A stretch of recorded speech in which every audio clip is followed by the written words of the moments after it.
Recovery Fitness going live. Happy Thursday, everybody.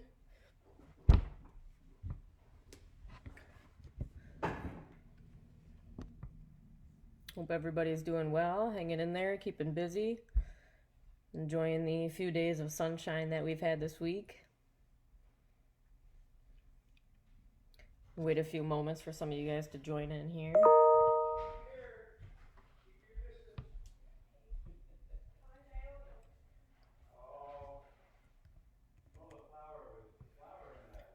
So everybody who is logged in right now, throw some comments in the box. How are you guys doing? How's your week been so far? What have you guys been up to? What have you been doing to keep busy? What have you been doing during your downtime? Are some of you working? Give me a little update. I'd love to hear from you guys. Love to see what everybody's got going on.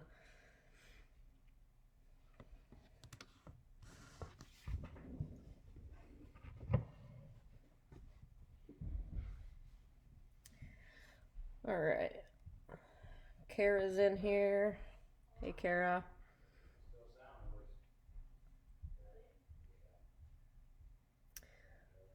So for the past several weeks, we have been doing a book reading at 2 o'clock, Monday through Friday with me.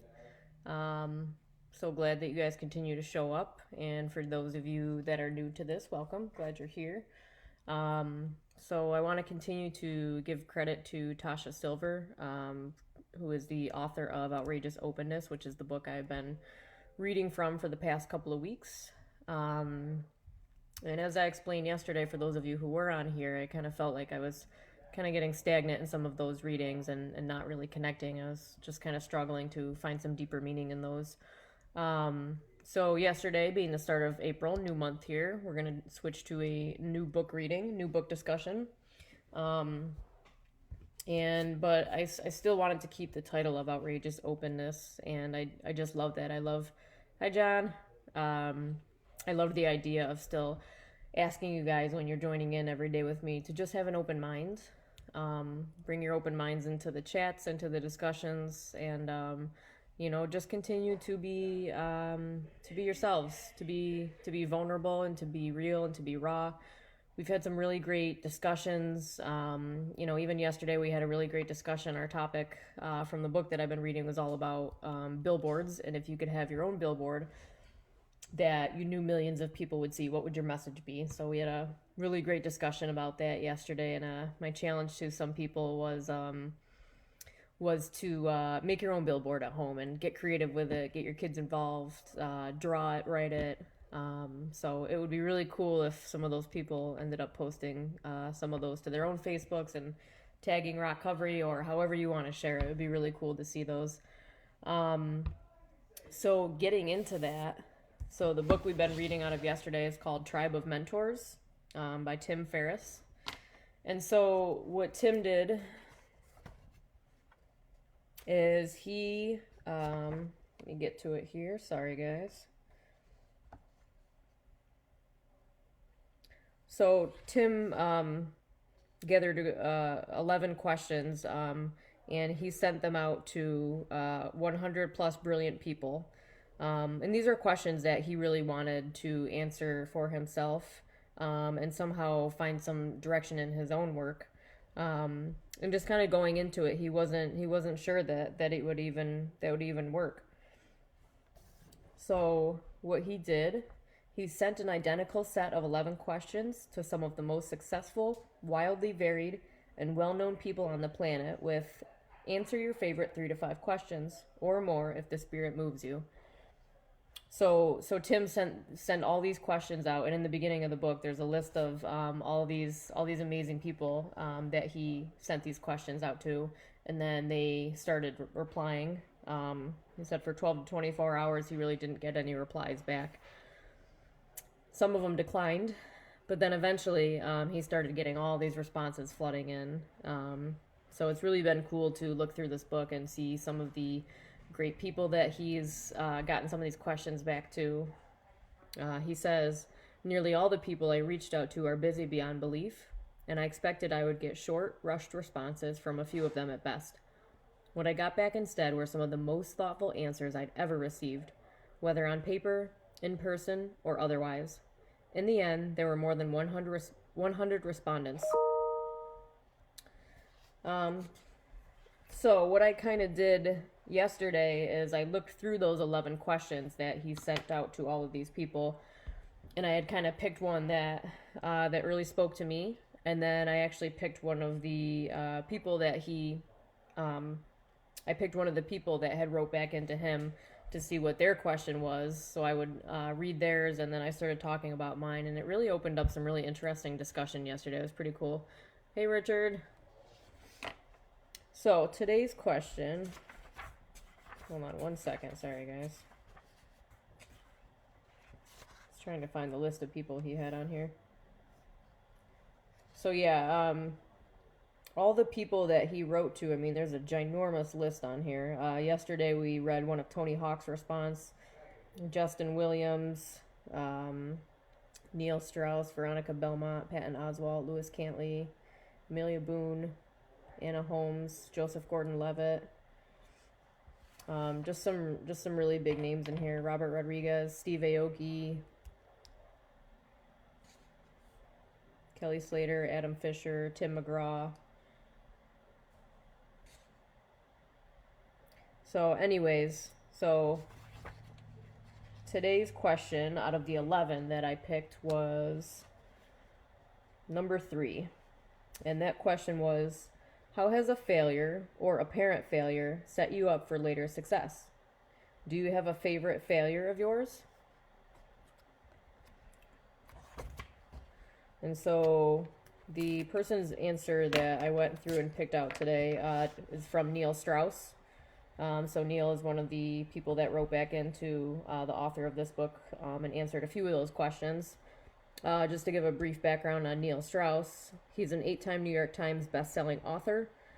His books The Game and Rules of the Game, for which he went undercover in a secret society of pickup artists, made him an international celebrity and an accidental hero to men around the world. His follow-up book, The Truth, an uncomfortable book about relationships, Strauss dives deep into the worlds of sex addiction, non-monogamy, infidelity, and intimacy, and explores the hidden forces that cause people to choose each other, stay together, and break up. He most recently co-authored with Kevin Hart the instant #1 New York Times bestseller, I Can't Make This Up, Life Lessons. So that's just a little background on Neil. So number 3. So Neil also, this is his response to this question. How has a failure or apparent failure set you up for later success? Do you have a favorite failure of yours?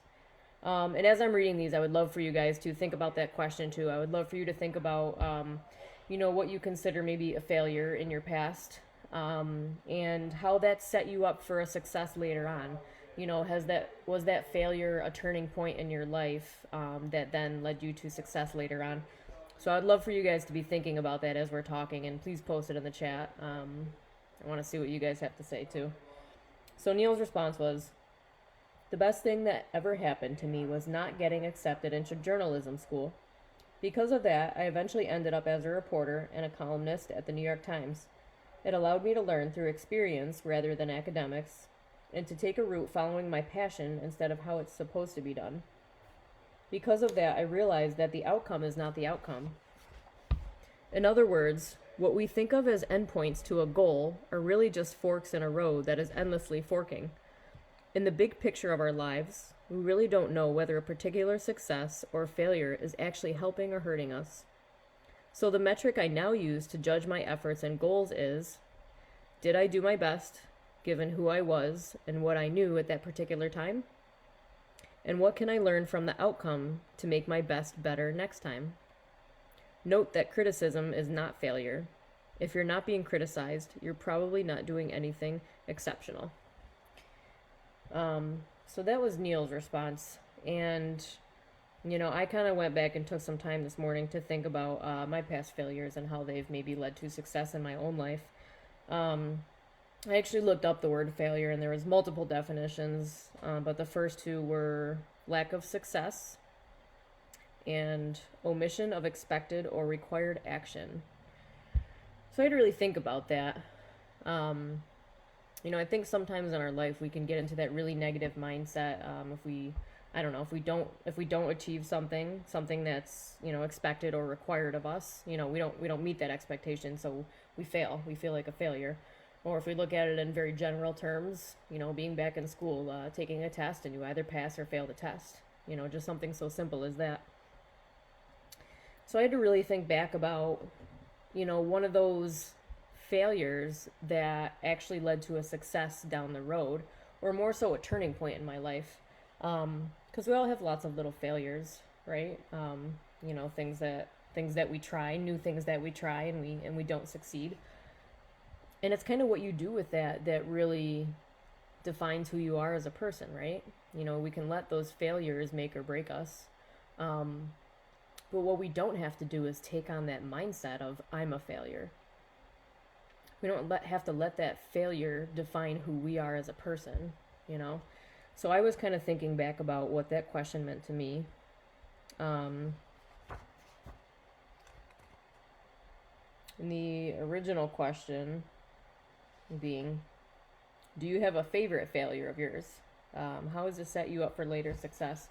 So thinking back, there was a point after I graduated MCC that I moved out to California, and I was going on to continue to get my bachelor's degree in graphic design. I had it pretty made out there. I was staying with a family member at the time, and going in San Diego, and then I was going to a private art school in Laguna Beach, in the beautiful canyon, and the beach was right up the road, and it was just this amazing school with an amazing program. And I was going to, like I said, get my bachelor's degree. What ended up happening is I only did about a semester, and I dropped out of school. I moved back home, and that was not my intention when I originally went back home, but I ended up staying for personal reasons, and I never went back. And I think for a long time, I really did view that as a failure. Yes, I did have my associate's degree from MCC, but, I felt like a failure for dropping out of college and not finishing my degree. And, for years after that, I always had talked about, getting back to California. I've got to go back. I got to get back there. How am I going to get back there? I would kind of obsess on it for a while, But what ended up happening when I came home is really that, I was probably, I don't know, 19, 20 years old or so when I moved back home. And from then on, the next 6 to 7 years, everything just went downhill. My addiction just really progressed. My alcoholism really progressed. And, I was just in horrible situation after horrible situation, bouncing around from relationships. We for those of us who are in recovery and who have been through it, we understand what that progression of just going downhill quick looks like. And that's what those, 6+ years really looked like when I came home and gave up school. But I think about that in a world of today, right? So that was kind of like one of the first things that popped in my mind when I sat down and looked at this question this morning of how my past failures have turned into a success. And I kind of think about it in the sense of, if I never came home, if I stayed and I finished school, who knows what my life would look like today, I try not to spend a lot of time thinking about that. But do I naturally have those thoughts in my mind, like all of us do? Like, gee, I wonder what would have happened if I never came home, or if I never did this thing, or if I went here, or if I finished school, if I took this job, if I stayed with this person, if I did this, if I did that. I think so many of us just, naturally wonder about those things sometimes. And that's okay. That's totally okay to wonder about that, sure. But I don't stay there. I can't continue to move forward. I can't, if I'm in a car driving, I can't see where I'm going if I'm constantly looking in the rear view mirror, right? So that was the first thing I thought about that today, thinking that, I was a failure by dropping out of college. But you know what? If I never did that, and I never went through all the things that I went through after that, I wouldn't be where I'm at today. I don't know what it would look like. Who knows where my addiction would have taken a turn if I stayed, or, but again, I can't spend a lot of time thinking about the what ifs. What I can do is I can look back and see, yes, moving home created all these challenges in my life. I did go through a lot when I moved home, and things did get really bad. But it was kind of like this chain of rock bottoms, like over and over, and a lot of these little failures over the past 6, 7, 8, 9 years, that eventually led to me wanting to get help, and eventually led me into recovery. You know, and I think about that. Sometimes it's like we have to go through the bad stuff to survive through that to get us to where we are today. So think about that in some of your own past histories. For those of you that are survivors and are still here and are showing up, you wouldn't be who you are today if you never went through all that stuff. And I think about that. I think oftentimes these failures or these rock bottoms or whatever you want to call them, I think they genuinely form our character for who we are today. I strongly believe that. So if I look at it, my question in my notes I wrote, is it really a failure? And that's a really good question to think about for yourselves. Karen's on here. Hi, Karen. So yeah, I would love to hear some of your guys' comments. Please join in with me. It's my honest favorite part of this is hearing your guys' comments. So the question to you guys is the same as the question I just kind of answered. What are your past failures? Sorry, how has a failure or apparent failure set you up for later success? Do you have a favorite failure of yours? Looking back in your own lives, what were some of those moments where you thought maybe you were a failure, but, really looking back now, it's made you who you are today? What were those turning points for you? What were those catalysts in your life?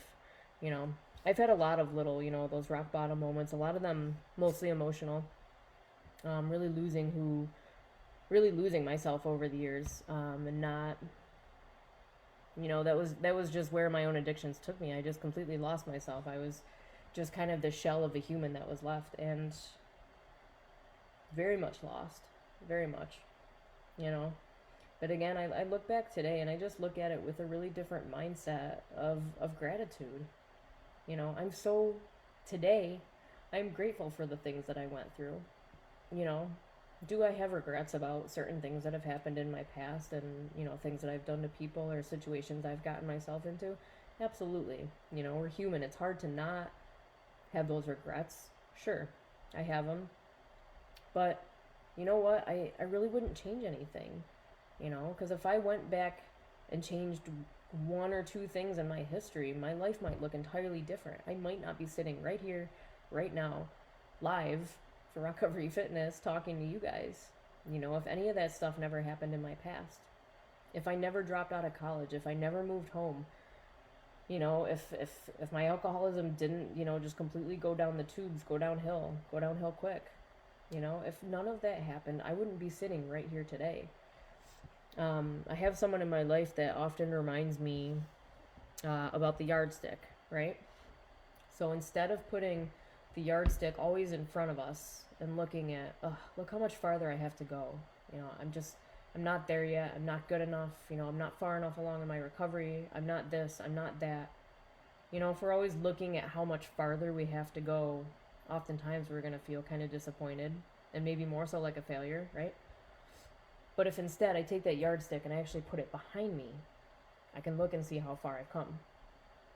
And that person's always reminding me of that. Look how far you've come. Look how far you guys have come in your own lives. Whether you're in recovery or not, all of us humans, we all grow, right? Eventually we all learn from past mistakes or past failures. It's just so important for us to measure our own growth and to just really pay attention to that. We're gonna make mistakes along the way. That's how we grow. We're not perfect. None of us are. But if we don't ever take the chance, then how are we going to know what we're good at? How are we going to know what we are capable of achieving? How are we going to be able to see our growth and reach our potential? We all have it. We all have potential in something. Lots of things, right? So when we take that chance,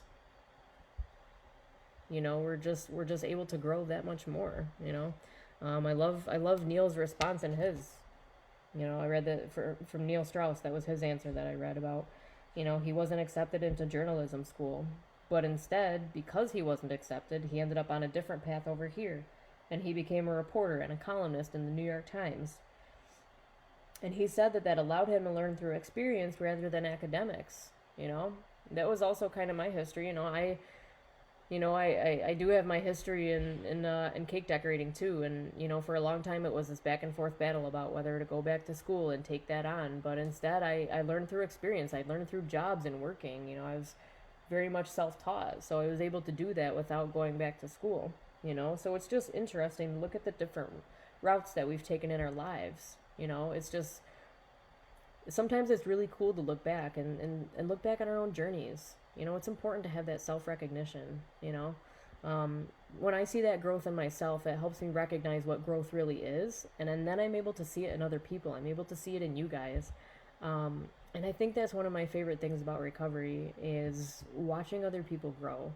It's just so amazing. My recovery family that I've gotten close to, much closer to, since back in October, I've been able to watch each and every single one of them grow, and it's just so cool. It's such a cool process just to see humans grow and change and evolve and adapt and just continue to reach this new potential.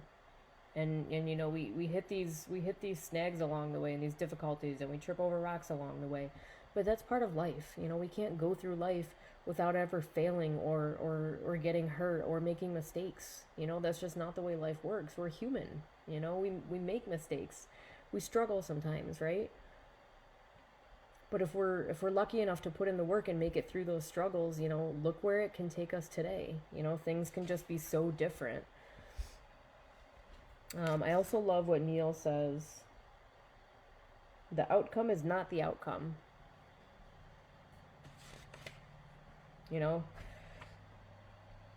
In other words, what we think of as endpoints to a goal are really just forks in a road that is endlessly forking. So sometimes we set this goal for ourselves, and that goal can be anything. It can be a fitness goal, it can be an academic goal, whatever it is in your life. Think about goals that you've set for yourself, and what you did to achieve that goal, and then how amazing it felt when you actually did achieve the goal. It's a really great feeling. But if you think about it, it doesn't end there. That's not an end point, And for any of us just to stop there and give up after that, well, I've completed this goal, now I'm done, I've got it all figured out, I'm all set for life. That's not really how it goes, right?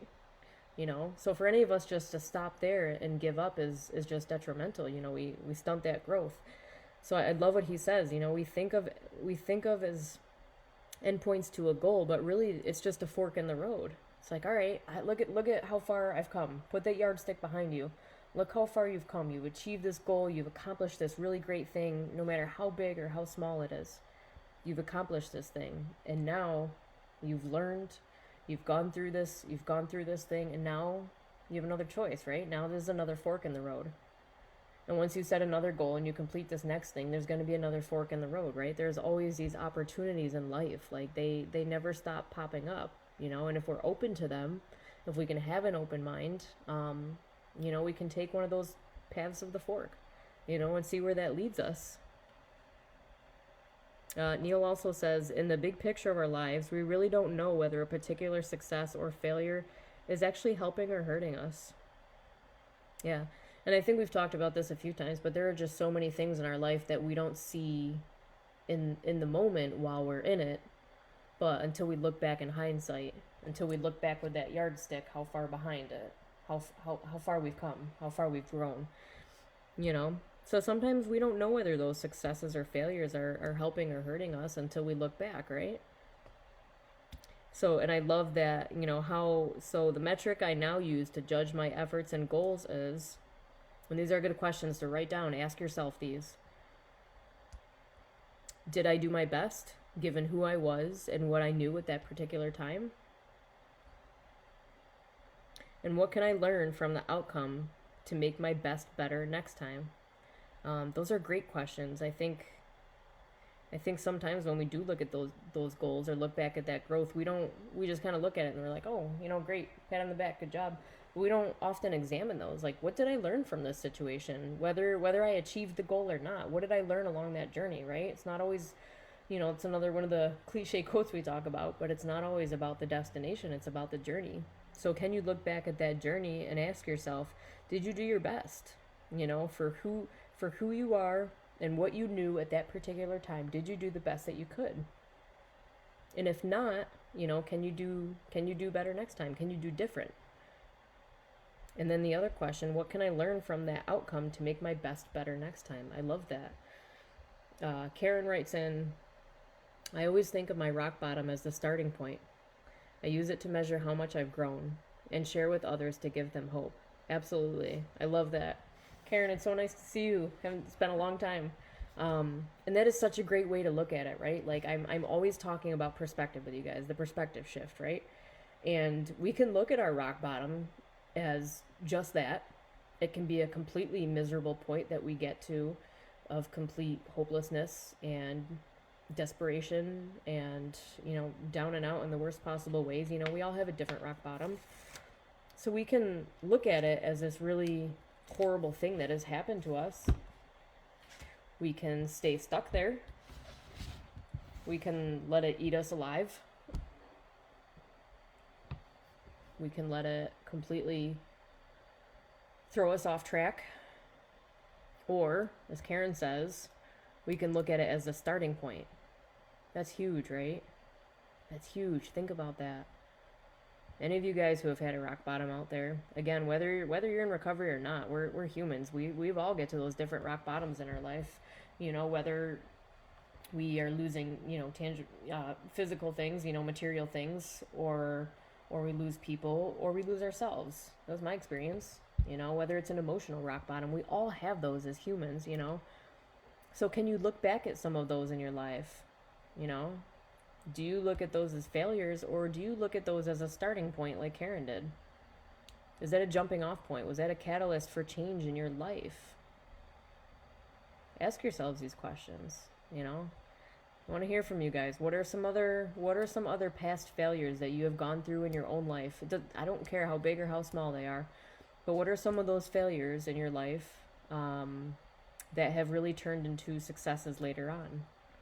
I'd love to hear some of your guys' stories. And Karen made a good point too, that second comment, can we look at that bottom as a starting point?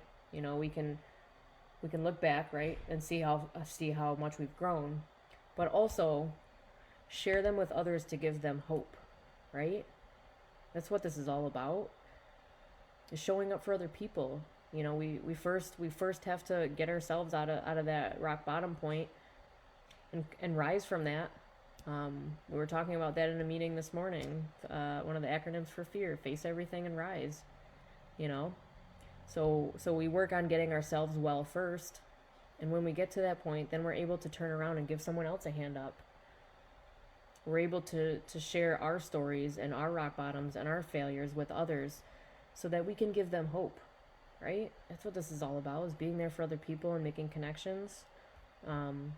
And that's what it's like with our recovery fitness crew. We share our own stories, our own struggles. We share them with others who are maybe in that point now. We don't all go through life the same. We don't all go through life in the same way as each other, at the same time frame as each other, right? We all have different timelines. We all have different journeys, and there's a reason for that. For people that have came before us who are in a better spot right now, who are in a healthier spot right now, so that they can turn around and help us walk through that. If we were all to fail and be stuck at the rock bottom at the same exact time, where's any of that hope coming from? If every single person is at a rock bottom at the exact same time, think about how horrible that would be. But there's a reason we all experience those things at different times in our lives. There are just so many people that I have to be grateful for in my life who have been through this way long before me, and they've turned around and helped me. And I look at that turning point when I decided to move home from school and fail out of college, or not fail out of college, but I dropped out of college. What I thought was a failure was really just a different fork in the road, right? It's all about perspective. I don't have to necessarily view it as a failure anymore. It wasn't a failure. I just took a different path. I took a path that was not a worn-in path. It was through the bushes and through the swamp and the mud. There were no signs along this path, but I took it anyways, right? And it just brought me to where I'm at today. I had to go through all the hard stuff first to be able to just get to that rock bottom point, as Karen mentioned. And I finally said I had had enough. I wanted to seek out help. And since that time frame, 2.5 roughly years ago, that has just completely changed my life. So taking that one little fork in the road has led me to where I'm at today. And I'm not saying that I'm perfect and that I've got it all figured out today. None of us ever do. None of us ever get it all figured out. None of us, we don't ever stop growing until we leave this earth. But I'm now at a point where I feel, that I can turn around and share my experience, my story with other people to help you guys to be there. And that's one of our missions at Rock Recovery Fitness, is to just be a safe, supporting place for like-minded people to come together and to just have a good time and connect, right? To share our hope and our experience with each other. To give others strength who maybe don't have it right now, who maybe need some help finding that inner strength, that hope, and that's what we're always here to encourage for you guys. I really appreciate all of you tuning in today. I know Nikki just joined in. Please remember that once these videos are finished live, that they do save. You guys can go back onto the Rock Recovery Fitness Facebook page and find all of the older videos. They're also being transferred over to our Rock Recovery Fitness website. So it's rockrecoveryfitness.org. So you guys can also watch the videos on the website, or pass them along to friends and family who haven't seen these, and you might think that they'd like to watch them. But yeah, like I said, we're here to inspire hope and to share our stories with you and to connect with you. We're here. You guys are never alone, and I will continue to encourage you every single day I do these videos to hang on to that hope, even if it's just a little bit. Just hang on to it. And please, if you are struggling, don't hesitate to reach out. We are here for you. You can message us, any of us at Rock Recovery Fitness, and we're here for you. We'll talk to you. If you guys are looking for peer services, somebody who has walked their own path and had some struggles in the path and on their own path and can relate to where you are now, and will walk alongside you, to just be there as a support. If you're looking for peer mentor services, we are still offering those too. We can get you connected any way that you need to get connected to the community. We will do our absolute best. And so again, I just encourage you guys to reach out, or if you know other people who are really struggling right now, maybe they need some help reaching out. Maybe you can be of service to them too. So we are here. Karen, I miss you too. Good to see you. Glad you're on here. And so please tune into our other videos. Again, we've got videos that are going on every single day. You can view our new virtual schedule on our Rock Recovery Facebook page as well. We've got some morning meditations. We've got John's morning runs. We've got some really great readings with Kirsten. We've got an at-home workout coming up at 3 o'clock here.